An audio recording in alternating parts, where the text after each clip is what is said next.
بالله من شرور أنفسنا ومن سيئات أعمالنا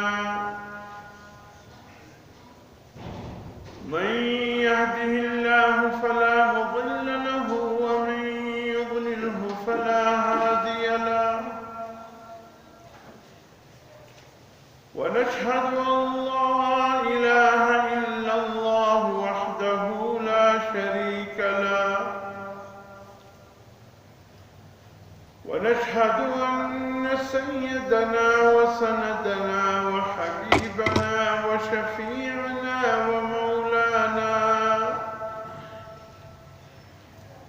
ومولانا محمدا عبده ورسوله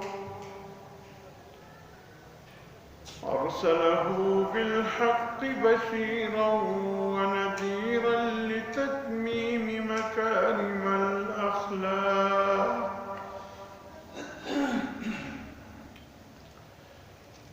فإنه لا يخلق نبي ولا رسول بعده ولا أمة بعد أمته ولا شريعة بعد شريعته ولا كتاب بعد كتابه ولا قبلة بعد قبلته أما بعد فقد قال الله عز وجل أعوذ بالله من الشيطان الرجيم بسم الله الرحمن الرحيم هو الذي أرسل رسوله بالهدى ودين الحق ليظهره على الدين كله وكفى بالله شهيدا محمد رسول الله وقال تعالى يا أيها الذين آمنوا ادخلوا في السلم كافة ولا تتبعوا خطوات الشيطان إنه لكم عدو مبين فإن زللتم من بعد ما جاءتكم البينات فاعلموا أن الله عزيز حكيم وقال النبي صلى الله عليه وسلم المسلم من سلم المسلمون من لسانه ويده صدقت يا رب العالمين وصدق رسوله النبي الأمي الكريم ونحن على ذلك لمن الشاهدين والشاكرين والحمد لله رب العالمين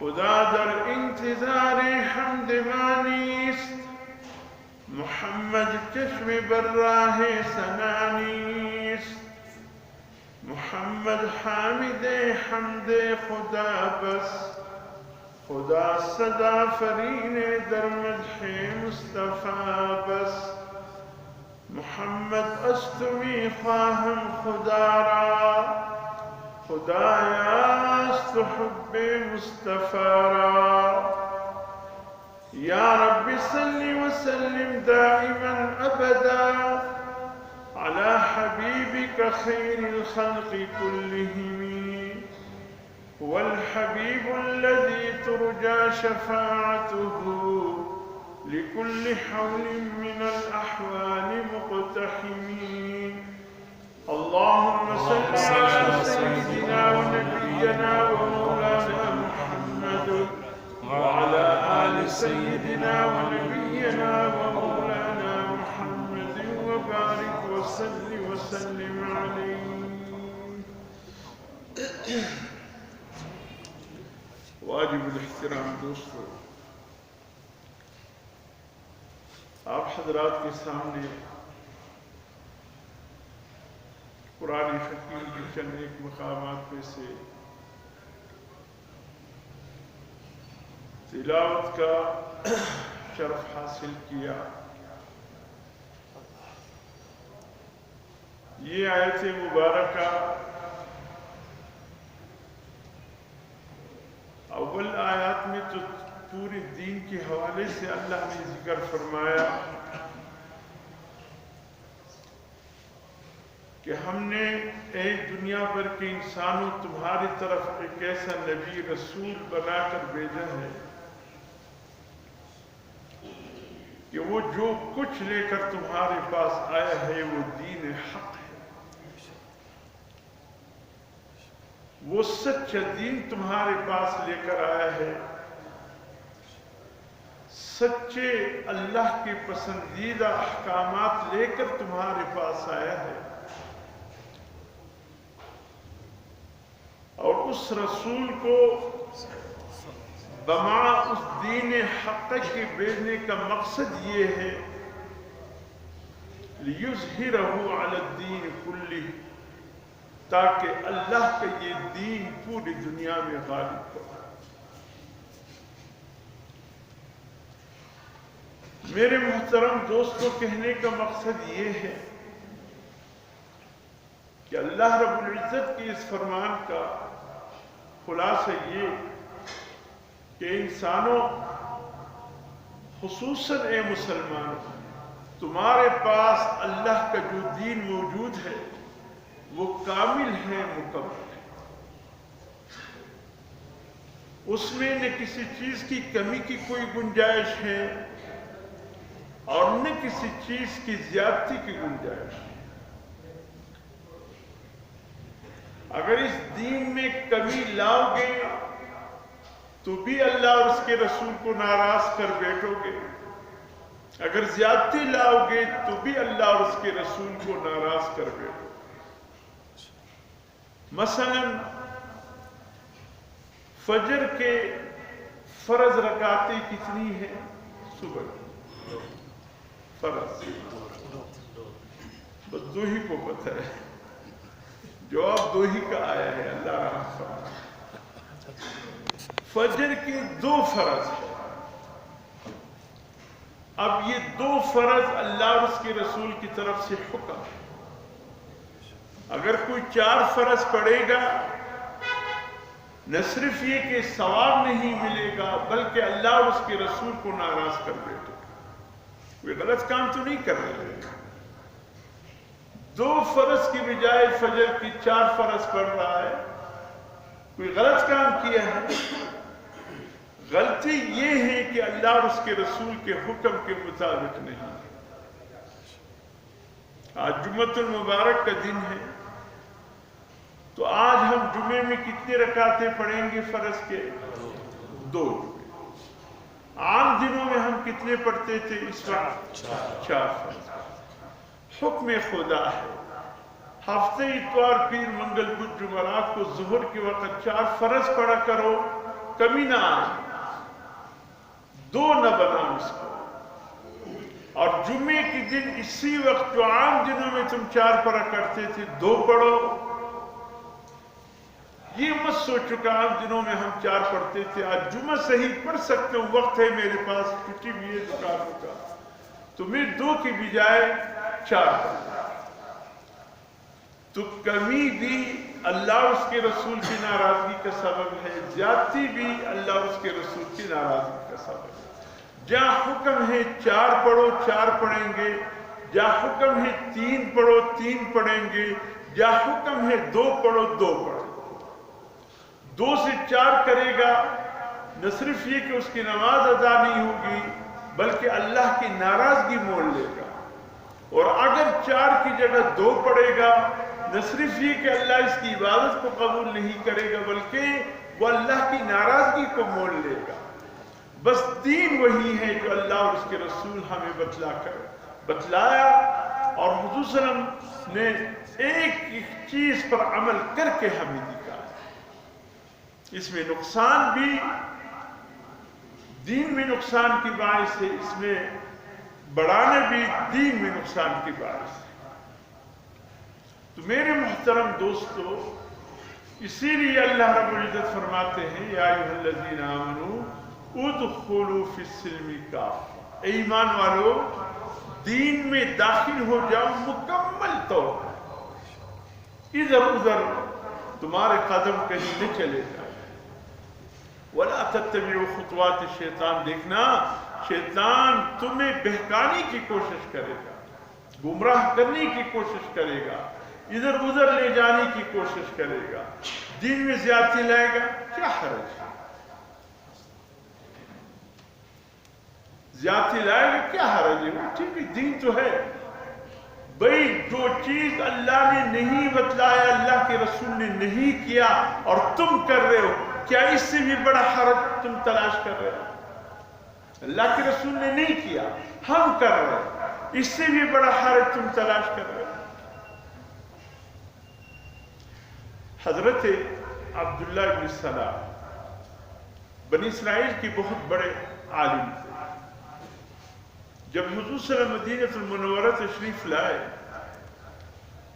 تاریخ مدینہ میں آتا ہے یہودیوں کے 3 قبیلے اس وقت مدینہ میں آباد تھے، کہ بالکل احد کا پہاڑ، جب آپ باب مجیدی کی طرف سے، یا آج کل باب فہد ہے، باب فہد کی طرف سے مسجد نبوی کی طرف پشت کر کے سامنے دیکھو گی تو سامنے پہاڑ نظر آئے گا، وہ پہاڑ احد کا پہاڑ کہلاتا ہے۔ یہ پہاڑ یوں ہے، یہ جہاں یوں جاتا ہے اس کی دامن میں یہودیوں کی 3 بستیاں آباد، یہ بڑی زرخیز زمین ہوا کرتی، بنو قینقاع، بنو نذیر، بنو قریظہ، یہ 3 قبائل کے خانہ بدوش تھے۔ اوس اور خزرج والوں نے جب ہجرت کی یمن سے، یہ قوم سبا سے ان کا تعلق تھا، وہاں جب ان پر بند ٹوٹا اللہ کا عذاب، اور باعث بند ٹوٹنے کے کیا بنا؟ بڑے بڑے چوہے، اللہ نے بڑے بڑے چوہے پیدا کیے۔ اللہ کے نبی کے پیغام کو جب ٹکرایا، اللہ نے ان کے ڈیم میں، یہ بہت بڑا ڈیم تھا، اللہ نے بڑے بڑے چوہے پیدا کیے، انہوں نے ڈیم کو اندر سے خریدنا شروع کیا۔ آخر ایک دن ایسا آیا کہ یہ ڈیم ٹوٹ گیا۔ یہ آفت، یہ سب اللہ نے سورۃ سبا میں ذکر فرمایا۔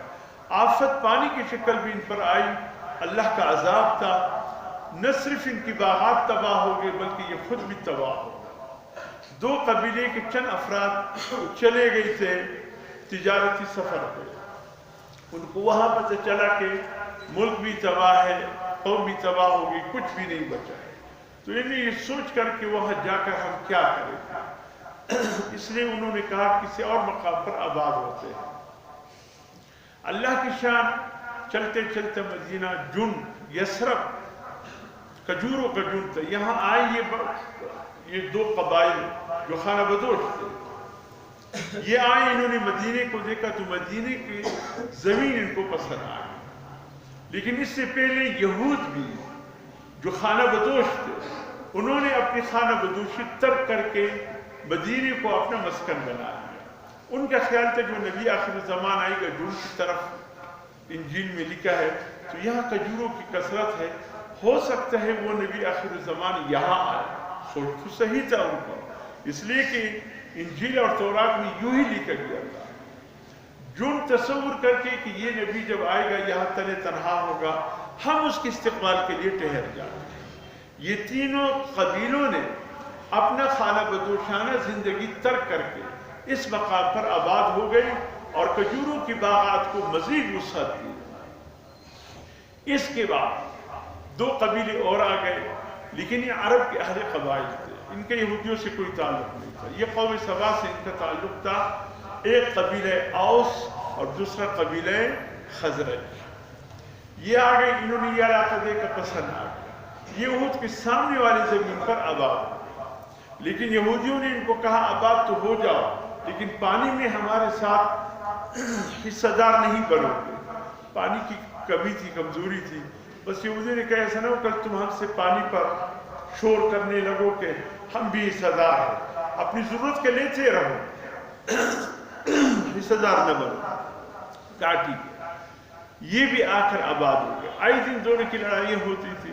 تو یہ یہود ان کو کہتے صبر کرو. یہود ان دو قبیلوں کو کہتے صبر کرو، نبی آخر زمان آنے والے ہیں، ہم ان کے ساتھ مل کر تمہیں مدینہ سے نکالیں گے. تفصیل میں نہیں جاؤں گا، بات دوسری طرف نکل جائے گی، صرف یاد دہانی کراتا ہوں. تو اس وقت اللہ کی شان جس نبی سے وہ ڈراتے تھے وہ نبی مکے میں ان کا بعثت ہو گیا. یہودیوں کو پتہ چلے کہ ہماری کتابوں میں جو نشانیاں ہیں وہ تو اسی نبی میں پائی جاتی ہے، لیکن یہ کیا، یہ بنو اسحاق میں، بنو یعقوب میں نہیں آیا، بنی اسرائیل میں نہیں آیا. بنی اسرائیل یہ لقب ہے حضرت یعقوب علیہ السلام کا. اسرا کے معنی عبد، ایل کی معنی اللہ. جبرائیل، جبر کے معنی عبد، ایل کی معنی اللہ. میکائیل، میکا کے معنی عبد، یہ سریانی لفظ زبان کے الفاظ. ایل کی معنی اللہ. تو جہاں ایل کا لفظ سریانی زبان یا عبرانی زبان میں آئے گا اس کا مطلب ہوگا اللہ. تو جبرائیل و میکائیل و اسرافیل، عزرائیل، یہ چاروں کا نام عبداللہ ہے. یہ چاروں کا نام عبداللہ ہے، لیکن عبرانی میں وہ ابتدائی لفظ ذرا بدل ہے کہ وہاں الفاظ کی کثرت تھی. تو اسرائیل، اسرائیل کی معنی عبداللہ. یہ لقب ہے یعقوب علیہ السلام. عبداللہ لقب ہے یعقوب علیہ السلام کا. بنی اسرائیل اولاد عبداللہ کا، یعنی یعقوب علیہ السلام کا. یہی سے اولاد یعقوب کو بنی اسرائیل کہا جانے لگا. مختصراً وہ نبی جب تشریف لایا اہل عرب میں اور بنو اسماعیل میں تشریف لایا، ان کے پاؤں کے نیچے سے زمین نکل گئی. اب کیا کریں؟ نشانیاں تو پائی جاتی ہیں لیکن ہم میں نہیں ہیں، بنی اسرائیل میں نہیں ہیں. اللہ کے شان جب وہ نبی آخر الزمان مدینے تشریف لاتے ہیں، استقبال کی سعادت ان یہودیوں قبائل کو نہیں ملتی، اوس اور خزرج کو ملتی ہے. وہ جو وادی سنیت الوداع میں بچیاں جا کر، بڑے جا کر، بوڑھے جا کر استقبال کے لیے صبح سے شام تک ہو جاتی تھی، ان میں ایک بچے بھی یہودیوں کا نہیں ہے. وہ سب کے سب بچے اوس اور خزرج کے. اللہ کی شان مدینے کے انصار، اللہ نے جن صحابوں کو بنایا ان صحابیوں کا تعلق بھی اوس اور خزرج سے. اللہ کی شان یہ خانہ بدوش حضور کے میزبان بن گئے. انہوں نے حضور کے ساتھ مل کر، یہودی تو کہتے تھے ہم تمہیں نکالیں گے، اللہ کی شان اوس اور خزرج حضور کے ساتھ مل کر یہودیوں کو نکالیں گے. حضور صلی اللہ علیہ وسلم جب تشریف لائے مدینہ، 10 علماء تھے یہودیوں کے، بڑے بڑے علماء تھے. حضور صلی اللہ علیہ وسلم نے فرمایا اگر یہ 10 علماء ایمان لائے، اسلام قبول کرے تو عرب سے یہودیوں کا خاتمہ ہو جائے. بلکہ عرب تو کیا، آہستہ آہستہ پوری دنیا سے یہودیوں کا خاتمہ ہو جائے. یہ حضور صلی اللہ علیہ وسلم نے فرمایا. اللہ کی شان صرف 2 علماء، حضرت زید ابن دسنہ رضی اللہ تعالیٰ، بہت بڑے عالم تھے یہودیوں کے. حضرت عبداللہ ابن سلام رضی اللہ تعالیٰ، بہت بڑے عالم تھے یہودیوں کے. صرف یہ 2 ایمان لائے، باقی 10 حالت یہودیت پہ مردار ہو گئے، ایمان نہ لا سکے. اس لیے دنیا سے یہودیت کا خاتمہ نہ ہو سکا. عبداللہ ابن سلام بھی ایمان لانے کے لیے جب اس کے غلام نے آ کر خبر دی، وہ باغ میں کام کر رہے تھے کہ وہ نبی آخر زمان جو مکے میں مبعوث ہوئے تھے، کہا ہاں وہ آ گیا، مدینہ آ گیا. کب کا پتا نہیں ہو گیا. عبداللہ بن سلام بڑی مشکل سے اپنے آپ کو برابر کیا، کہا کہ جا کر میں مجھ تک. جب یہ عبداللہ بن سلام حضور کے پاس آئے ہیں ملاقات کی، تو حضور صلی اللہ علیہ وسلم حضرت ابو ایوب انصاری رضی اللہ تعالیٰ جو میزبان رسول ہیں مدینے میں، اس کے کمرے میں حضور صلی اللہ علیہ وسلم صحابہ کرام کے سامنے بات فرما رہے تھے. تو تو اس دوران عبداللہ بن سلام نے ابھی تک حضور صلی اللہ علیہ وسلم کے چہرے کو نہیں دیکھا تھا، اب باہر تھا۔ سب سے پہلے الفاظ تاریخ میں آتا ہے عبداللہ بن سلام کے کانوں میں، ابھی یہ یہودی عالم تھے، کانوں میں جو پڑا وہ یہ تھے، یا ایھا الناس افشوا السلام واطعموا الطعام وصلوا الارحام وصلوا باللیل والناس ینام تدخلوا الجنت بسلام۔ یہ الفاظ سب سے پہلے عبداللہ بن سلام کے کانوں میں پڑے، اور یہ الفاظ جناب نبی کریم صلی اللہ علیہ وسلم کے زبان اقدس سے نکلے، اے لوگوں سلام عام کرو، سلام۔ یہ پتہ ہو کہ یہ مسلمان ہیں، اندازہ پتہ، یا اگر عزیز قریب رشتہ دار جان پہچان ہو تو الگ بات ہے، اس کو تو کرنے ہی چاہیے سلام، پہچان نہ ہو تب بھی سلام کر لیا کرو۔ اب تو حالت یہ ہے کہ اگر کسی کو بازار چلتے ہوئے سلام کرو، وہ یہ سمجھ کر کہ یہ مسلمان جا رہا ہے انہیں سلام کر، تم سلام کرو، تو جس پر سلام ڈالا گیا ہے وہ جواب بھی آہستہ سے دے گا، ایوب دیکھے گا کہ تعصب کو ہمارا سلام کرنا ہونا وہ پیش دے، بابا مسلمان ہوں، یہ کون تھا جس نے مجھ پہ سلام ڈالا، میں نے نہیں پہچانے اس کو۔ حضور صلی اللہ علیہ وسلم فرماتے ہیں پہچانو یا نہ پہچانو سلام ڈال دیا، سلام ڈال دیا۔ خیر سلام کے ایک لمبی بات وہ سلسلے وہ میں کسی وقت عرض کروں گا، ڈالنا کیا ہے، طریقہ کیا ہے وغیرہ۔ حضور نے فرمایا یا ایھا الناس افشوا السلام، اے لوگوں سلام عام کرو، اور غربا مساکین کو اللہ کی رضا کے لیے کھانا کھلایا کرو، اور صلہ رحم قائم کرو، کوئی ناراضگی کسی بھائی کے ساتھ ناحق نہ ہو، رات کے اس پہر اٹھ کر نماز پڑھا کرو جب سب سوئے ہوئے ہو، یا تہجد کی نماز میں کوشش کر لیا کرو۔ اگر یہ چار صفات تم میں پیدا ہو گئی تدخلوا الجنت بسلام، اللہ جنت میں تمہیں سلامتی کے ساتھ داخل فرما دے۔ عبداللہ بن سلام فرماتے ہیں جیسے میں نے یہ الفاظ سنے میں نے کہا واللہ یہ کسی جھوٹے شخص کے نہیں ہو سکتے، یہ الفاظ بتا رہے اللہ کا کوئی سچا نبی آیا ہے۔ کہا میں پھر داخل ہوا، تعارف ہوا میرے رسول کے سامنے کہ یہ مدینے کی یہودیوں کا بہت بڑا عالم تھا۔ حضور صلی اللہ علیہ وسلم سے میں نے کہا ہاتھ بڑھائیے، آپ کے ہاتھ پر میں اسلام قبول کرنے کے لیے آیا، مسلمان ہو گئے۔ مسلمان ہونے کے بعد انہوں نے یہ سوچا، دیکھیں توجہ کے ساتھ میری یہ الفاظ سنیں، عبداللہ بن سلام یہودیوں کے بہت بڑے عالم تھے، یہودیت چھوڑ کر اسلام قبول کیا، اس نے ان کے ہاتھ پر بیعت کی۔ آگے چل کر انہوں نے یہ سوچا یہودیوں میں ہم اونٹ کا گوشت نہیں کھاتے تھے، اسلام میں جائز ہے، دین یہودیت میں جائز نہیں تھا، اونٹنی کا دودھ ہم یہودیت میں نہیں پیتے تھے، یہودیت میں حرام تھا اور اسلام میں جائز ہے۔ ہمارے ہاں جو عبادت کا دن تھا یہودیوں کا، ہفتے کا دن تھا، اس دن ہم تعظیم کرتے عبادت خانے میں جاتے، مسلمانوں کے ہاں اجتماعی عبادت کا دن جمعے کا دن ہے۔ تو میں ایسا کروں گا، اللہ نے کوئی ہمیں منع بھی نہیں کی کہ ہفتے کے دن کی تعظیم نہ کرو، اللہ نے حکم بھی نہیں دیا کہ اونٹ کا گوشت کھاؤ، اللہ نے حکم بھی نہیں دیا کہ اونٹنی کا دودھ پیو، میں اسلام کا بھی لحاظ رکھوں گا، جو احکامات ہیں اس پر چلوں گا، جو یہودیت کے احکامات ہیں وہ اونٹ کا گوشت استعمال نہیں کرتے تھے، میں اونٹ کا گوشت نہیں کھاؤں گا، وہ اونٹنی کا دودھ نہیں پیتے تھے، میں اونٹنی کا دودھ نہیں پیوں گا، اور وہاں ہفتے کے دن کی تعظیم تھی تو میں جمعے کا بھی تعظیم کروں گا، ہفتے کا بھی تعظیم کروں گا۔ انہوں نے جب یہ کہا یہ آیت داخل ہو گئی، یہ آیت نازل ہو گئی، یا ایھا الذین آمنوا ادخلوا فی السلم کافۃ، ایمان والو اسلام میں کامل داخل ہو، شیطان کے قدم کی پیروی نہ کرنا۔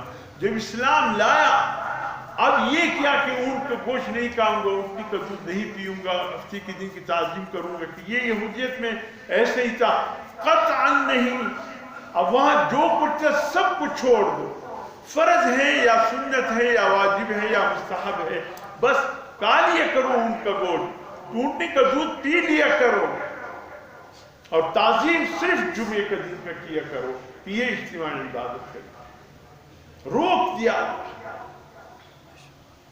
بات معاملات کی، عبادت تو ہم اللہ اور اس کے رسول کے بتائے ہوئے طریقے پر کرتے ہیں۔ میرے محترم دوستوں، کیا معاملات بھی اللہ اور اس کے رسول کی بتائے ہوئے طریقے پر ہیں ہمارے؟ ایسا تو نہیں ہے افتؤمنون ببعض الکتاب وتکفرون ببعض، جس طرح یہودی اللہ کی کتاب کے بعض حصے پر عمل کرتے تھے اور جو حصے ان کو سخت احکامات والا نظر آتا تھا اس کو چھوڑ دیتے تھے، کہیں ایسا تو نہیں ہے؟ اے مسلمانوں، تم بھی جہاں حکم آسان لگے اس پر عمل کر لیتے ہو، جہاں مشکل لگے اس کو چھوڑ دیتے ہو، تم تو ایسے نہیں ہو۔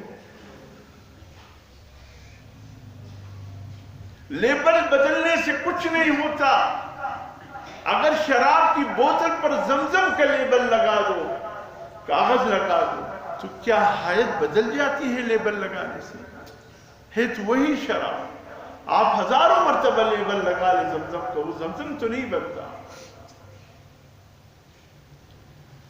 اگر آپ سود کو نفع کا نام دے،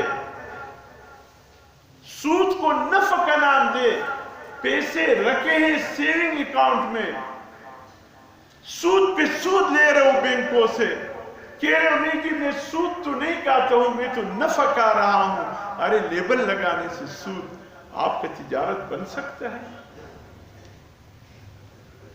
اس دن مجھے ساتھی اپنے اس نے ٹیلیفون کیا، کہا صاحب یہاں یہ اس ہفتے کی بات ہے، ایک مسئلہ لوگوں کے بیچ میں چڑھا ہوا ہے اور کہیں ایسا نہ ہو کہ لڑائی تک نوبت آ جائے۔ میں نے کہا کیا مسئلہ ہے؟ انہوں نے کہا یہ قسطوں پر بینکوں سے گاڑیاں لینا، غالباً بینک والے قسطوں پر کوئی گاڑیاں دیتے ہیں، موٹر یا ٹکٹر یا سوزکی وغیرہ ڈال کر۔ کچھ ساتھی کہتے ہیں یہ سود ہے، کچھ ساتھی کہتے ہیں یہ تجارت۔ میں نے ان کو یہ کہا دیکھیں بلوچستان جہاں بہت سی چیزوں میں پسماندہ ہے، بہت سی چیزوں میں بلوچستان پسماندہ ہے، اس لیے کہ اکثر تو ممبران ہیں جو آواز اٹھاتے ہیں، ہمارے ممبران فہم لایا، ایک بھی اس قابل نہیں کہ ہم اس کو کہیں کہ یار یہ بلوچستان کے حق کے لیے کوئی آواز اٹھائے گا، نہیں، ہر ایک ماشاءاللہ اپنے حق کے لیے آواز اٹھاتا ہے کہ مجھے دیتے ہیں۔ ہمارے اسمبلی ممبران سب جو کہ ان سے کوئی خیر کی امید نہ رکھو، ہاں ان سے کوئی خیر کی امید نہ رکھو، خود چل پڑو، چل پڑو خود ہی جدھر دل کی صدا لے چلے۔ ان کے پیچھے بائیں بائیں کا نعرہ مت لگاؤ، یہ جو گاس دکھاتے ہیں وہ صرف دکھانے کے ہی، کھلانے کے نہیں ہیں کہ بس یہ میرے پیچھے آئے سبز گاس کو دے کر میری، اور کچھ بھی نہیں۔ تو میرے محترم دوستو، اب یہ بینکوں کا مسئلہ بنا ہے، تو اس لحاظ سے ہمارے بلوچستان بھی پسماندہ ہے کہ اس سلسلے میں بلوچستان کے علماء تحقیق کرتے کہ بینک سے جو چیزیں ملتی ہیں ان میں کون سی چیز سود کی زمرے میں آتے ہیں اور کون سی چیز تجارت کی زمرے میں آتا ہے، ایک تحقیق ہو جاتی تو بہتر۔ اکثر علماء ہمارے بلوچستان کے بہت ہی زیادہ پرہیزگار متقی قسم کے ہیں، وہ اس قسم کی تمام چیزوں کو سود قرار دے دیتے ہیں، لیکن ایسا نہیں ہے، اس میں کچھ تجارت ہے، کچھ سود، سب سود ہے۔ تقوی کی بنیاد پر تو وہ فتویٰ دے دیتے ہیں، لیکن تقوی صحیح ہے، لیکن کبھی کبھی فتوے کا بھی سہارا لے لینا چاہیے۔ اس سلسلے میں جب یہ مسائل میرے پاس بہت آئے تھے تو میں نے ہمارے وقت کی معاشیات کے حوالے سے، بینکوں کے نظام کے حوالے سے، معیشت کے حوالے سے جو سب سے بڑا پاکستان کا مفتی اعظم ہے اور اس لائن پر بہت خوب کام کیا ہے، وہ ہے مفتی محمد تقی عثمانی صاحب مدظر اللہ۔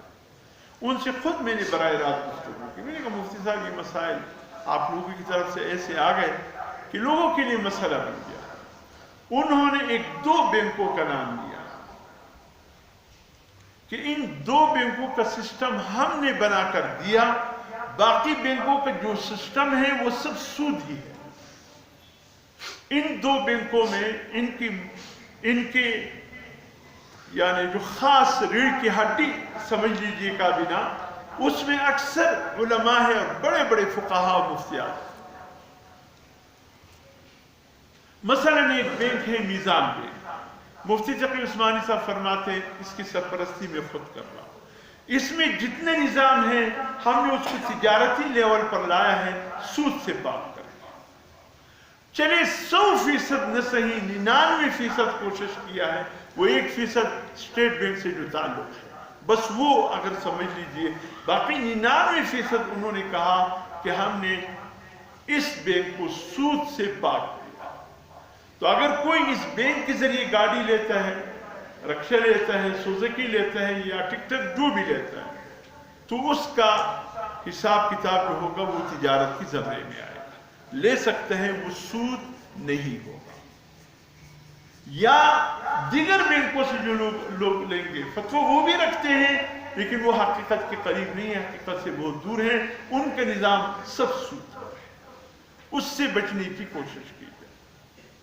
مثلا یہ قسطوں پر جو کاروبار کرتے ہیں، قسطوں پر چیزیں دیتے ہیں، نقد پر آپ اس سے کوئی فریج لے لیں تو وہ آپ کو دے کر 30,000 روپے کا، ایک مثال کہہ رہا ہوں، قسطوں پر لے لیں تو وہ آپ کو دے گا 35-36,000 روپے کا یا 40,000 روپے کا۔ اب یہاں جنس بدل ہے، آپ پیسہ دے کر فریج لے رہے ہیں، یہ تجارت ہے۔ نقد پر 30,000 میں لو، ادھار پر 36-40,000 کے لو، جائز ہے، یہ سود نہیں ہے، اس لیے کہ آپ پیسہ دے کر چیز لیتے ہیں۔ اگر آپ 30,000 دے کر 6 مہینے 10 مہینے کے بعد آپ سے 40,000 لوگے، یہ سود ہے، اس لیے کہ یہ پیسے پر پیسہ یا چیز پر چیز کما۔ مثلا آپ نے ایک شخص کو اپنی گاڑی دے دی، آپ کی پرانی گاڑی، اس سے نئی گاڑی دی، اس سے کہا کتنا سر، وہ کہتے ہیں کہ 20,000 روپے اوپر دے دو، یہ 20,000 آپ نے اس سے نئی لی، اپنی پرانی اس کو دی، 20,000 روپے بھی دی، یہ سود ہے، یہ سود ہے۔ آپ اپنی گاڑی فروخت کریں، مثلا آپ نے اپنی گاڑی فروخت کی 1 لاکھ کی، وہ پیسے لے کر اس سے وہی گاڑی لی 1,20,000 کی، وہی 20,000 کا فرق آ رہا۔ اب آپ 1,20,000 دے کر اس سے گاڑی لیتے ہیں، اپنی گاڑی 1 لاکھ کی فروخت کر کے وہی 1 لاکھ میں 20,000 ڈال کر آپ اس کو دے رہے، یہ تجارت ہے۔ ایک باریک سفر سود اور تجارت، اگر وہ سمجھ میں آگے تو خدا کی قسم سود اور تجارت کی مسائل سمجھ میں آ جائے۔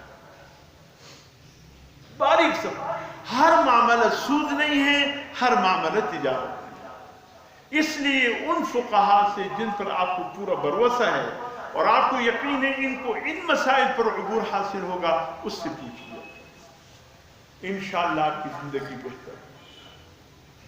میں آ رہا تھا معاملات پر مختصر میں 6 باتیں بتائے تھے، وہ پھر تمہید میں بات چلی گئی، زندگی رہی تو انشاءاللہ آنے والے جمعے ضرور ان 6 باتوں کے حوالے سے گفتگو کروں گا۔ اللہ عمل کی توفیق نصیب فرمائے، سنت